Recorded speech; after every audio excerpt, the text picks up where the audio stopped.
Good morning. Dr. Rick Marks here, and I hope that you will settle in, excuse me, that you will choose to settle in and that you will allow yourself to relax. It's a Sunday morning, so you maybe get a cup of coffee, a cup of hot tea, and sit back and listen to this crazy idea about being proud to be humble. Kind of a oxymoron, right? Kind of a dialectic, isn't it? How can you, they tend to be polar opposites. Well, in one sense, they are. And we're talking about a different kind of pride here, you know? I can be proud of things that I accomplish. Prideful is negative, but being proud of things of gifts you have, being proud of things you've accomplished, that's about self-esteem, self-worth, self-respect, self-confidence.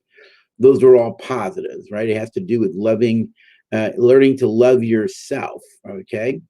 And so you can't love others well if you don't love yourself well. But the things it takes to love others well are really about you and who you are, who I am as an individual. And who I am as an individual affect how I love and respect and treat others. In our world, RelateWell, we have four words that we strongly encourage people to choose to live their life by. If you heard me speak before, then you kind of know where they come from. For those who have not, quickly, these four words weren't because of my academic having a PhD, 2 masters, and EIL, right? And really, it came from the fact that I grew up in a broken home. And in my journey of transforming my life, 4 words kept emerging for me in my own soul to kind of measure myself by. These are the ways that I wanted to be to the best of my ability. I always wanted to treat people with, number 1, goodwill. I always wanted to be respectful. I always wanted to be caring, empathy.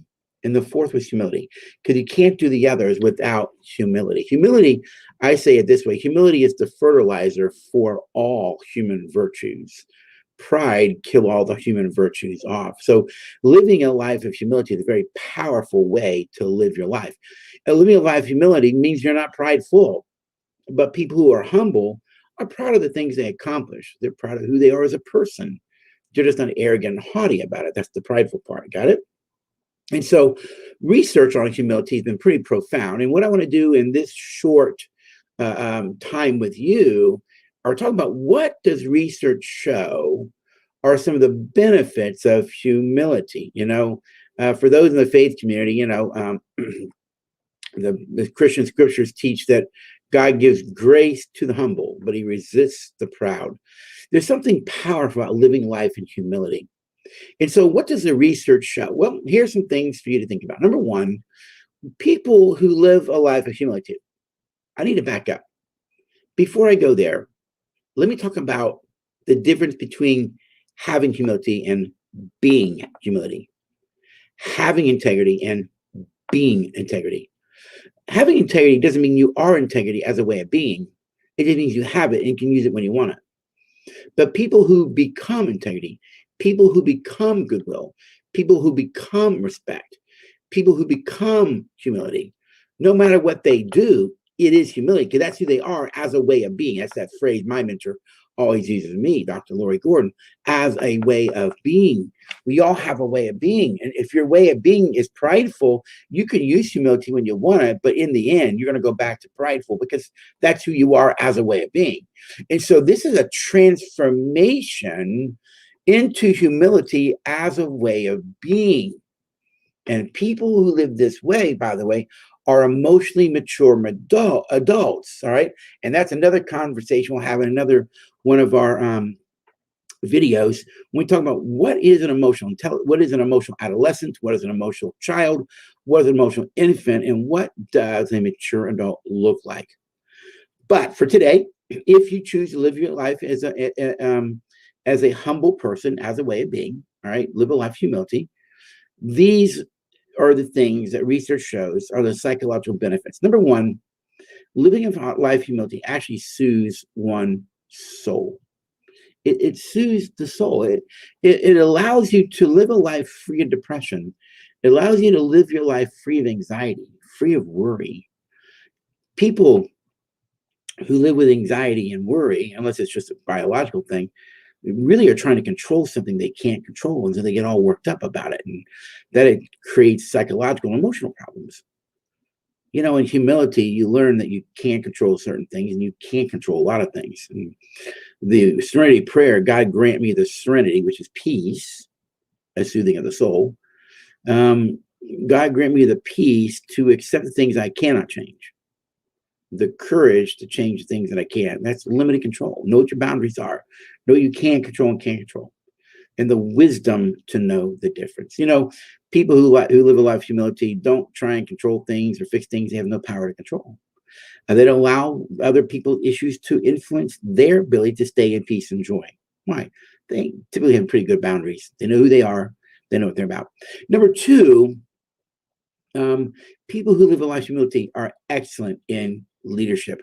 One of the we teach emotional wellness and leadership now in corporations over the last 15 years and in different ways. And one of the things that you're seeing a lot now today in leadership trainings at the global level, that if you want to be a really good leader in the future, you're going to have to move to humility and empathy, to the four words that we've been talking about for years here in RelateWell. You've got to move to humility and empathy. Now, you can't have empathy without humility, but excellent leaders are humble. They're humble. Number three psychological benefit is when you live a life of humility, you actually increase your own self-control. Did you get that? You actually have self-control, self-management. People who live a life of humility understand when they're getting out of control. They know when they're being triggered by this lower order animal brain, that reptile brain, fight, flight, or freeze response to the brain. And they can take that deep breath and step into that 6-second window to control it and regulate themselves. And they'll treat you with goodwill. They'll treat you with respect. Why? Because they have self-control. Why? Because self-control is an outgrowth of being a humble person. Next, in the workplace, these people have better work performance. Better work performance. Why? They don't have the need to get caught up in all the office politics. They stay in their realm. They know what they can control. They do their work.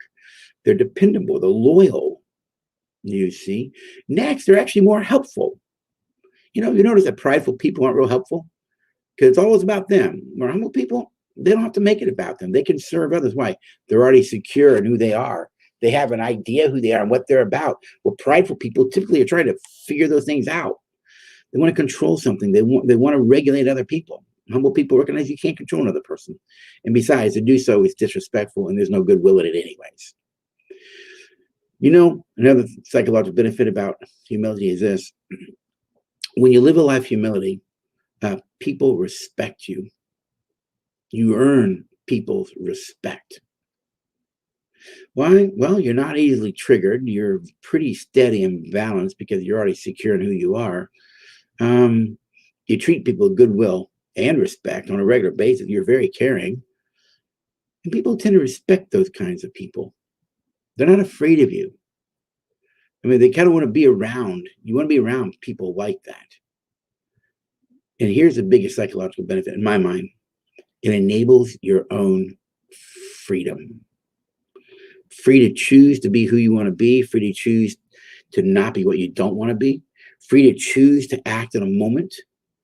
You're not regulated by a lower order animal brain. You're actually free. Free to be you. Free to be the person that you were intended to be from the very beginning of the world. Free to live out your strengths, your growth areas. Get to live them all out and be okay with them.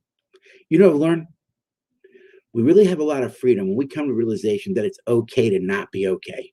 And we come to realization that it's okay to not be okay, we'll be okay. What would you need to do today to start to choose to live a life of humility? What would you need to do to kind of put yourself in a place and go, you know what? I want to be a humble person as a way of being.